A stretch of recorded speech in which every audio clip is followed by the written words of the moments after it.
तो चलिए आज चलते हैं एक सफर पर, हजारों साल पुराने भारत में जहां ज्ञान की एक अनोखी खोज हो रही थी। सोचिए 6 बहुत ही जिज्ञासु ऋषि, एक परम ज्ञानी गुरु और सवाल ब्रह्मांड के सबसे गहरे रहस्यों पर।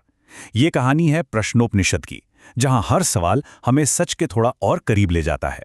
आइए इस अद्भुत बातचीत में सीधे उतरते हैं। तो देखिए, कहानी कुछ यूं शुरू होती है कि 6 ज्ञान के प्यासे ऋषि थे।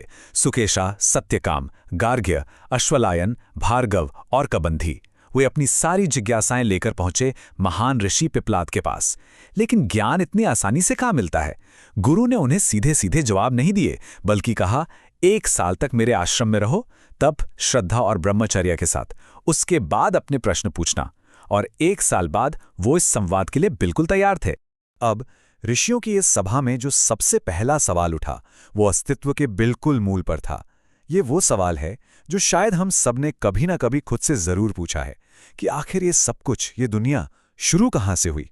तो सबसे पहले ऋषि कबंधी आगे आए और उन्होंने पूछा, भगवान, ये जितने भी प्राणी हैं, ये पेड़ पौधे, ये जीव जंतु, आखिर ये सब पैदा कहाँ से होते हैं? सृष्टि के स्रोत के बारे में ये एक बहुत ही सीधा और मौलिक सवाल था। ऋषि पिप्लाद का जवाब बहुत ही गहरा था। उन्होंने बताया कि प्रजापति यानी क्रिएटर ने सृष्टि की इच्छा से 2 मूल तत्व बनाए, एक प्राण यानी लाइफ एनर्जी और दूसरा रई यानी मैटर या पदार्थ। प्राण को समझिए सूर्य की तरह जो एक्टिव है, ऊर्जा देता है, और रई है चंद्रमा की तरह जो पैसिव है, फिजिकल है। और इन दोनों के मिलने से ही इस ब्रह्मांड में हर चीज का जन्म होता है। मतलब जीवन में हम जो कुछ भी देखते हैं, सुख दुख, दिन रात, वो सब एक ही कॉस्मिक डांस के 2 पहलू हैं। तो जब सृष्टि के इतने बड़े रहस्य को समझा, तो जाहिर है अगला सवाल हमारे अपने अंदर की दुनिया पर आया, उस शक्ति के बारे में जो हमें चलाती है, जो हमें जिंदा रखती है। अब बारी थी ऋषि अश्वलायन की। उन्होंने पूछा, गुरुदेव, इस शरीर को कौन कौन सी शक्तियां चलाती हैं और उनमें सबसे इंपॉर्टेंट कौन है? और ये जो मुख्य प्राण है, ये शरीर में आता कैसे है और फिर खुद को अलग अलग कामों में बांटता कैसे है? और यहां एक बहुत ही दिलचस्प बात पता चली। पिप्लाद ने समझाया कि जिसे हम प्राण कह रहे हैं ना, वो कोई एक अकेली शक्ति नहीं है। ये तो शरीर में 5 अलग अलग रूपों में काम करती है, एक बहुत ही स्किल्ड टीम की तरह। और इन्हें ही कहते हैं पंच प्राण: प्राण, अपान, समान, व्यान और उदान। ये पांचों प्राण शरीर के सिस्टम को एक ऑर्केस्ट्रा की तरह चलाते हैं। प्राण सांस लेने छोड़ने का काम करता है। अपान शरीर से वेस्ट को बाहर निकालता है। समान भोजन को पचाकर ऊर्जा में बदलता है।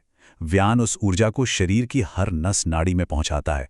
और उदान, जो सबसे रहस्यमयी है, वो मृत्यु के समय जीवात्मा को शरीर से ऊपर की ओर ले जाता है। ये ज्ञान हमें सिखाता है कि कैसे हम अपनी सांसों और ऊर्जा पर ध्यान देकर अपने हेल्थ को बेहतर बना सकते हैं। दिन भर की भागदौड़ के बाद चेतना एक बिल्कुल अलग दुनिया में चली जाती है, नींद की दुनिया में। अब ऋषि गार्ग्य इसी रहस्य को जानना चाहते थे और उन्होंने एक के बाद एक 2 जुड़े हुए सवाल पूछे, जो हमें नींद और सपनों की दुनिया में ले जाते हैं। उनका पहला सवाल था, गुरुदेव, जब भी इंसान सोता है तो इसके अंदर क्या क्या सो जाता है और क्या है जो जागता रहता है? और फिर उन्होंने आगे पूछा, वो कौन है जो सपने देखता है और वो कौन है जो गहरी नींद के उस सुकून भरे पल का अनुभव करता है? पिप्लाद ने जो जवाब दिया ना, वो किसी कविता से कम नहीं था। उन्होंने कहा कि जैसे शाम को सूरज की सारी किरणें उसी में वापस सिमट जाती हैं, ठीक उसी तरह सोते समय हमारी सारी इंद्रियां, आंखें, कान, नाक, सब अपने अपना काम छोड़कर मन में विलीन हो जाती हैं। मतलब वो इनएक्टिव हो जाती हैं। तो फिर जागता कौन है? सपने कौन देख रहा है? पिप्लाद ने जवाब दिया, आत्मा। शरीर और मन तो आराम कर रहे होते हैं, पर आत्मा यानी हमारा जो असली स्वरूप है, वो हमेशा चैतन्य रहता है, हमेशा जागा हुआ। वही सपनों की दुनिया बनाता है और वही गहरी नींद के शांत आनंद का अनुभव भी करता है। यह हमें याद दिलाता है कि बाहर की दुनिया में चाहे कितनी भी उथल पुथल हो, हमारे अंदर एक शांत, स्थिर केंद्र हमेशा मौजूद रहता है। तो अब तक की बातें थी सृष्टि और शरीर के बारे में। अब यह सफर और भी गहरा होने वाला था। ये खोज अब आध्यात्मिक साधना के क्षेत्र में उतर रही थी। और अगला सवाल ध्यान के सबसे शक्तिशाली प्रतीक ओम के रहस्य से जुड़ा था। ऋषि सत्यकाम का सवाल सीधे सीधे साधना के अंतिम फल से जुड़ा था। उन्होंने पूछा, जो इंसान जिंदगी भर श्रद्धा के साथ ओम का ध्यान करता है, वो मरने के बाद किस लोक को हासिल करता है? देखिए, ओम सिर्फ एक शब्द या सिंबल नहीं है। इसे ब्रह्मांड की पहली ध्वनि, नाद ब्रह्म माना जाता है। ये वो संगीत है जिससे सृष्टि बनी, और इसका ध्यान करके साधक अस्तित्व के स्रोत से जुड़ने की कोशिश करता है। पिप्पलाद ने समझाया कि ओम के ध्यान का फल इस बात पर निर्भर करता है कि साधक कितनी गहराई में उतरता है। अगर कोई सिर्फ इसके पहले अक्षर अ पर ध्यान करता है तो वो अच्छे कर्मों के साथ वापस इसी धरती पर जन्म लेता है। अगर अ और उ दोनों पर ध्यान करे तो चंद्रलोक तक पहुंचता है।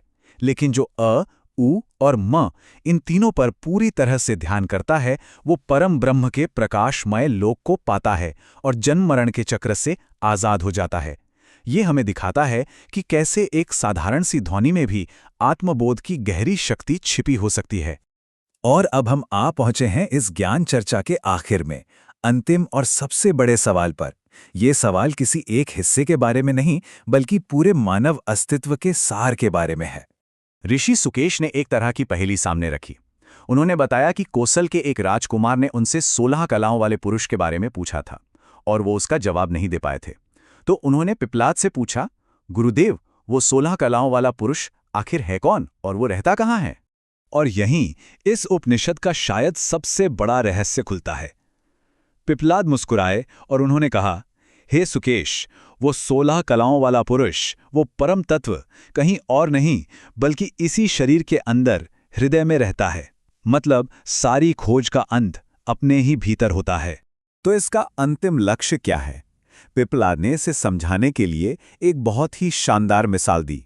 उन्होंने कहा, जैसे अलग अलग दिशाओं से बहती हुई नदियां आखिर में अपना नाम और रूप खोकर एक ही समुद्र में मिल जाती हैं, ठीक उसी तरह इस पुरुष की वो 16 कलाएं आखिर में परम ब्रह्म में विलीन हो जाती हैं और अपना अलग अस्तित्व खो देती हैं। ये हमें आत्मखोज के लिए प्रेरित करता है, ये समझने के लिए कि हमारा असली स्वरूप इस शरीर से कहीं ज्यादा बड़ा है। सारे सवालों के जवाब मिल गए। ऋषियों ने पिप्पलाद की पूजा की और कहा, आप ही हमारे परम पिता हैं। लेकिन गुरु की जो आखिरी शिक्षा थी वो शायद सबसे जरूरी थी। ज्ञान की कोई सीमा नहीं होती। पूरी तरह से शिक्षित हो जाने के बाद भी एक इंसान को हमेशा जिज्ञासु बने रहना चाहिए। सीखने की यात्रा कभी खत्म नहीं होती। तो इन ऋषियों की महान खोज ने हमें सिखाया कि महान जवाबों की शुरुआत हमेशा महान सवालों से होती है। उन्होंने सवाल पूछने की हिम्मत की और उन्हें ब्रह्मांड के रहस्य पता चले। तो अब सोचने वाली बात यह है, हमारा अगला महान प्रश्न क्या होगा?